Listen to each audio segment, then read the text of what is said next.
No vídeo de hoje, aqui no canal Modernidade e Ciência, eu vou tratar sobre vulcões. É um breve vídeo, não vou me estender tanto assim, existem muitos outros especialistas sobre o tema, mas como eu gosto muito, que eu já comentei com vocês sobre termodinâmica e transferência de calor e massa, eu não posso deixar de fazer alguns comentários sobre a atividade vulcânica, que não tem sido muito...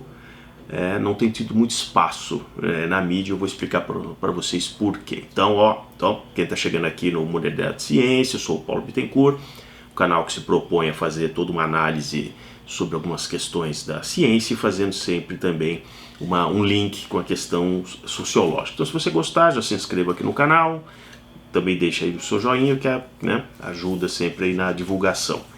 Bom, falando aí da questão dos vulcões, né? Toda a parte de gases, de emissões, por exemplo, do planeta, historicamente vieram realmente das profundezas da Terra, né? Não seria possível toda essa quantidade de oxigênio, CO2 e outros materiais terem sido simplesmente vindo do espaço. Elas vieram realmente, estavam ali infusas dentro de toda aquela camada bastante aquecida da Terra em altíssimas pressões. Essa grande pressão faz com que esses gases fiquem ali fundidos ali, né, dissolvidos naquele magma, né, como uma lata de refrigerante, de bebida, uma cerveja, enfim, que ao abrir aquele CO2 ele é expelido, ele está ali dentro, né, numa pressão tal que ele está dissolvido naquele líquido.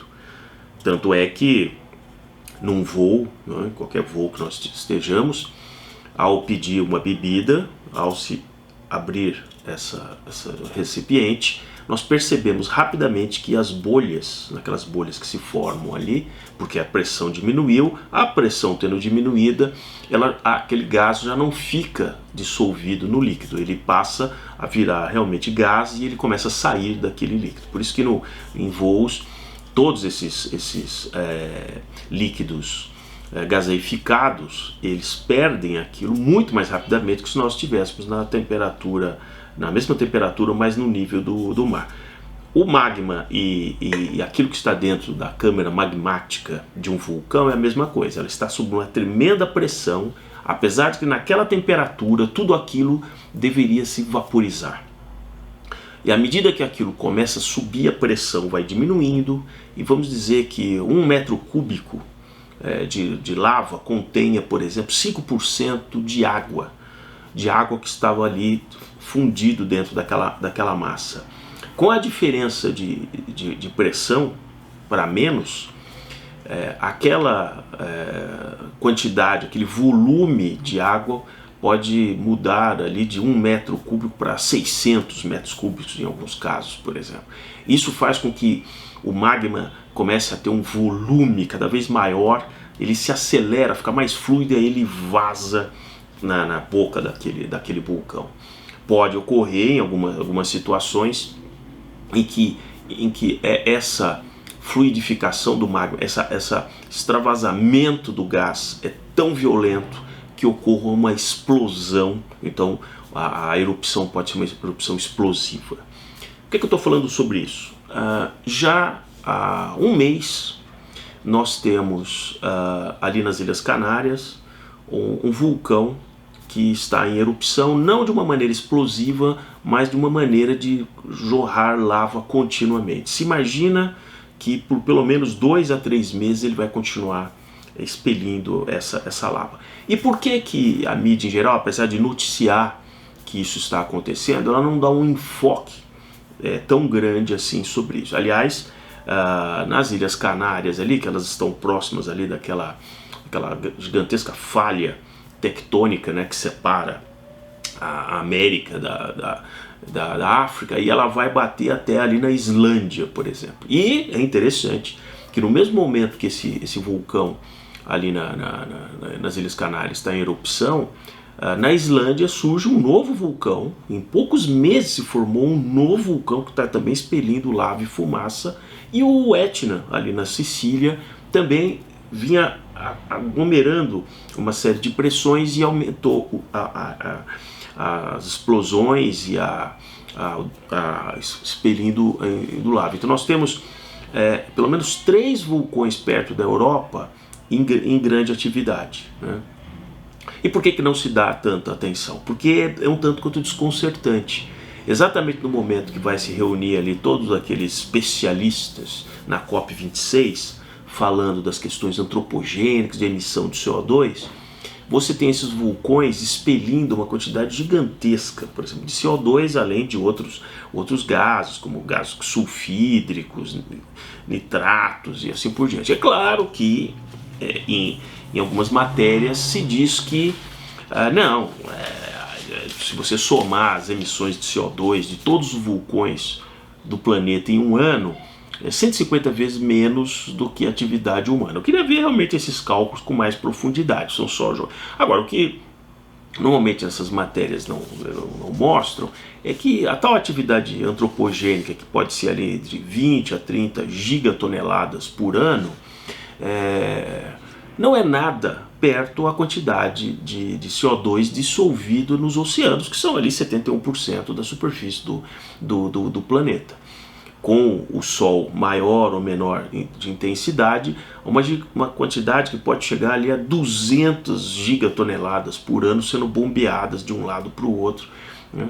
Seja do oceano, seja na captura das florestas, seja do próprio solo. Aliás, outro dia apareceu uma matéria dizendo que capivaras e outros bichos que cavam bastante podem gerar uma quantidade de CO2 por cavar o solo de mais de 1 milhão de carros por ano. Então, assim, agora veja essa questão dos vulcões, por que não tem sido tão noticiado, mostrando, que eu vou mostrar várias fotos, imagens aqui da dimensão disso. Essa ilha, inclusive ali, ela está aumentando de área pela enorme quantidade, são camadas de lava que podem chegar a 50 metros de altura, e aquilo vem sendo empurrado, cai sobre o oceano, e aí forma-se grandes colunas de fumaça, de emissão.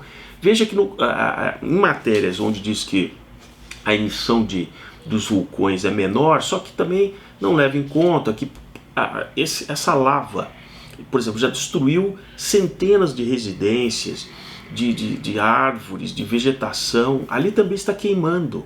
Então a produção do CO2 não é simplesmente pelo que o vulcão está emitindo, é também por toda aquela queima que ele está fazendo no caminho daquela lava. Isso também acontece ao longo de todo o planeta com material vegetal. Numa tempestade, ocorre um furacão, um tornado, ele invade uma determinada região e destrói, por exemplo, uma vasta região, derrubando árvores, por exemplo, né?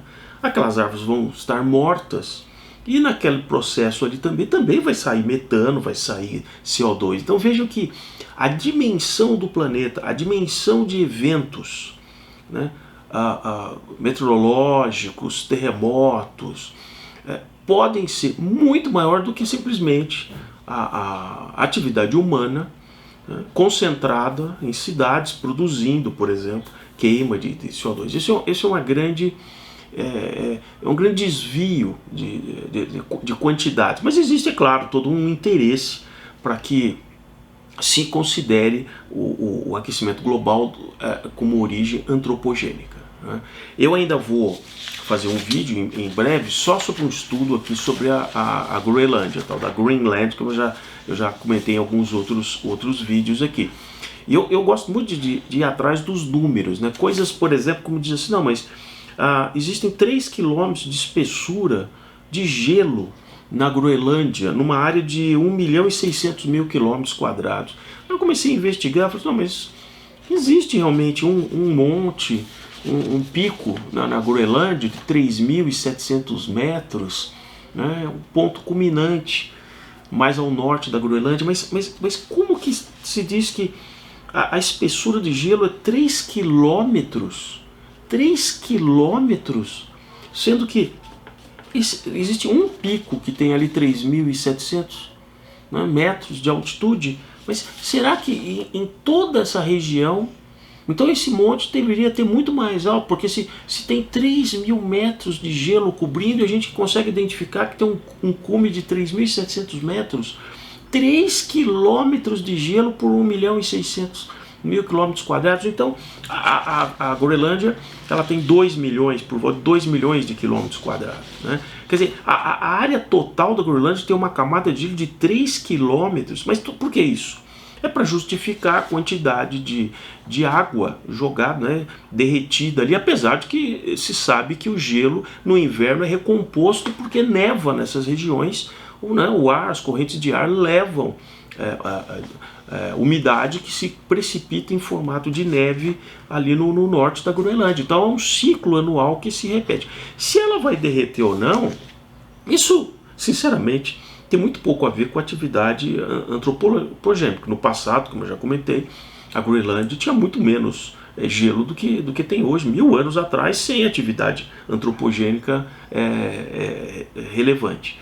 Então, fica aqui esse breve vídeo com algumas imagens muito impactantes em La Palma, né, na ilha, e o vulcão bastante feroz, El Cumbre, como é o nome desse vulcão, criando toda essa destruição, e uma coisa que não depende dos humanos. Aliás, os humanos estão ali, milhares de pessoas já foram evacuados, porque vira tudo uma região insalubre, aqueles gases, alta concentração de muitos gases, eles têm que sair. E, enquanto isso, ali, né, muito próximo ali na Europa, né, na verdade na Escócia, vai se realizar uma reunião onde vão ficar discutindo que mudanças, que medidas nós podemos tomar para evitar a emissão maior de CO2 e tal, enquanto a natureza não está nem aí para a COP26, simplesmente ela está seguindo